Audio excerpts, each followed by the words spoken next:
Merhabalar, bugün tiramisu tatlısının en kolay yapımını paylaşacağım. Özellikle kremasına bayılacaksınız. Öncelikle kreması için derin bir tencereye bir su bardağı şekeri alalım. Üzerine 7 çorba kaşığı un ekliyorum. Birazcık birbirine karıştırıyorum. Daha sonra 1 litre sütü ekledim. Kremaya lezzet veren yumurta sarısını eklemeyi unutmayın. Orta ateşte kaynayana kadar devamlı karıştıralım. Kaynayıp koyulaşmaya başlayınca altını kısalım.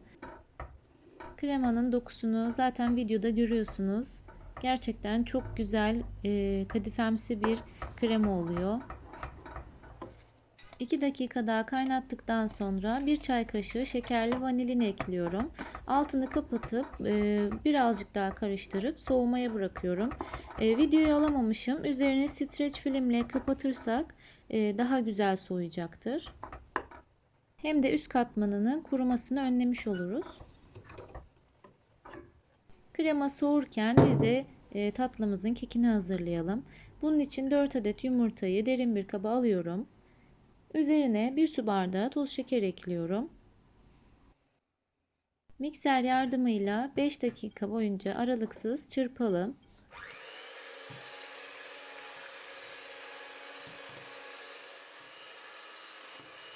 Bu şekilde bir kıvam elde etmemiz gerekiyor. Daha sonra üzerine 3 yemek kaşığı kakao ekleyelim.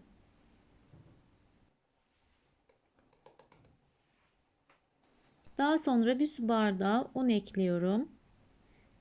1 paket kabartma tozunu ve az önce kullandığım vanilyanın diğer kalanını ekliyorum. Yani toplamda bütün malzemelerde 1 paket vanilya kullanmış olacağız.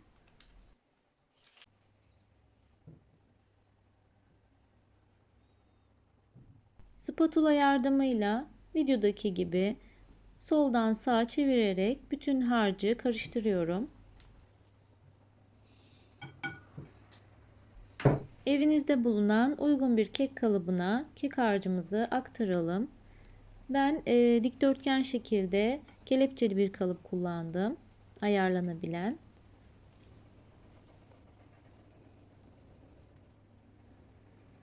Kekin daha düz bir şekilde kabarması için ortadan kenarlara doğru spatula yardımıyla hamleler yapıyorum.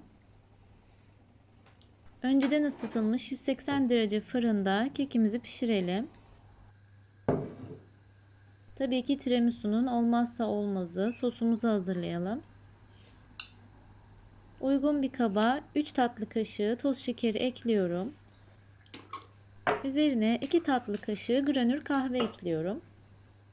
Tabii ki orijinalinde granül kahveyle yapılmasa da granül kahveyle daha lezzetli olduğunu düşünüyorum. Tabii ki kahvenin erimesi için üzerine 1,5 su bardağı sıcak su ekliyorum. İyice karıştırdıktan sonra kenara alalım.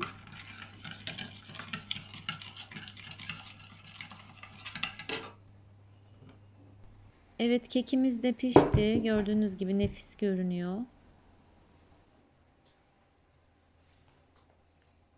Keki biraz soğuması için kenara alalım. O sırada kremamızı hazırlayalım.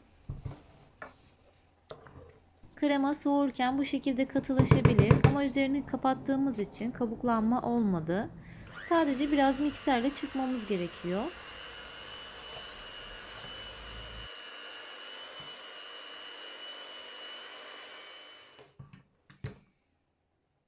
Daha sonra içerisine 200 gram labne peyniri ekliyorum. Eğer evinizde varsa mascarpone peynirini de kullanabilirsiniz. Ama dediğim gibi en kolay, en pratik şekilde tiramisu yapıyoruz bu tarifte. Şimdi ne kadar çok çırparsak kremamız o kadar güzel olacaktır. En az 5 dakika çırpalım. Bu arada kanalıma hala abone değilseniz abone olmayı unutmayın.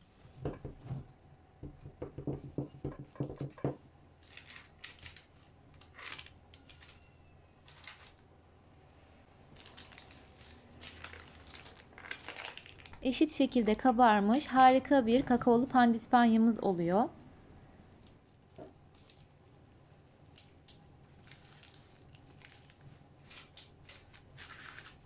Pandispanyamızı eşit şekilde ikiye ayıralım.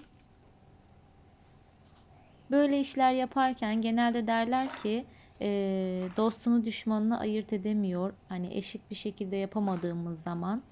Muhtemelen benimki de öyle bir şey oldu. Çünkü alt katman birazcık daha kalın kesildi. Kekin bir katmanını kelepçeli kalıba alarak hazırladığımız sosun yarısını kullanarak keki ıslatalım. Diğer yarısını da diğer keki ıslatacağız.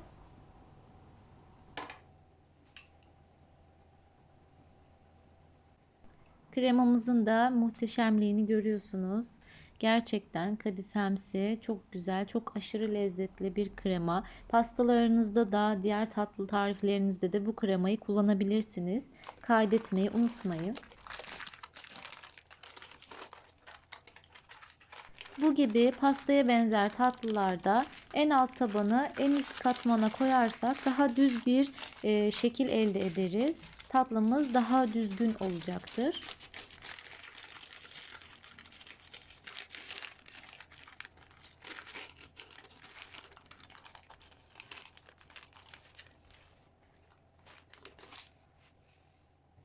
Her yerine bastırarak aradaki kremayı boşluk kalmayacak şekilde her yere yayalım.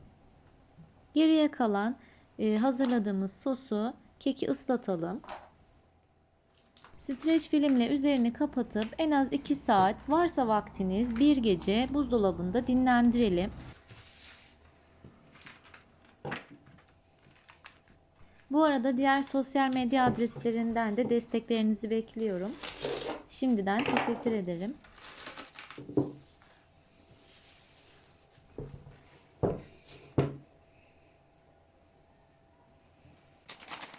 Kremayı da sıkma torbasına aldım. Sıkma torbasında boşluklar kalmaması için, kremanın sıkarken de sizi rahatsız etmemesi için bu şekilde hamleler yaparak kremayı yayalım.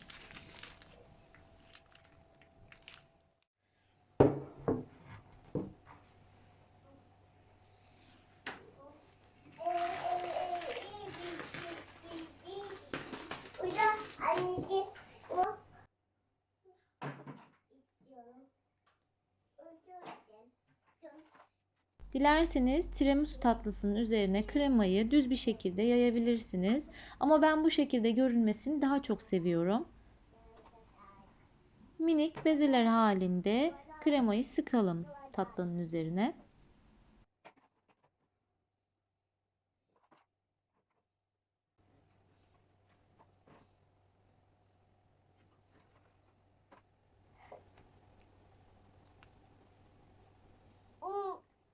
Tiramisu'nun bence en güzel lezzet veren şeyi üzerine döktüğümüz kakaosu. Yani bence o olmazsa olmazı gibi bir şey. Bolca üzerine kakao serpelim.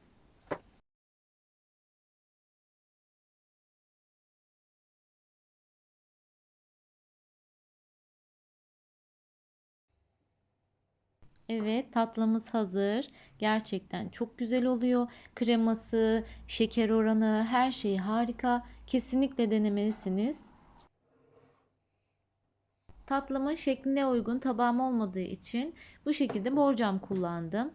Ama bir sonraki tiramisu videosunda sizin keki de kremayı da daha iyi görebilmeniz için bir servis tabağı kullanacağım. O videoyu da izlemeyi unutmayın.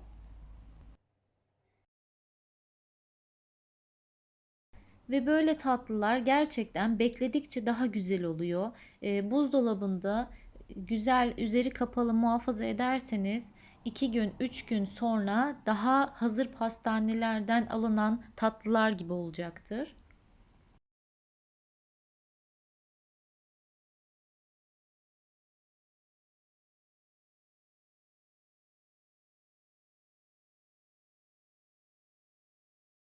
Deneyecek olanlara şimdiden afiyet olsun. Kanalıma abone olmayı ve videoyu beğenmeyi unutmayın. Yeni tariflerde görüşmek üzere. Hoşça kalın.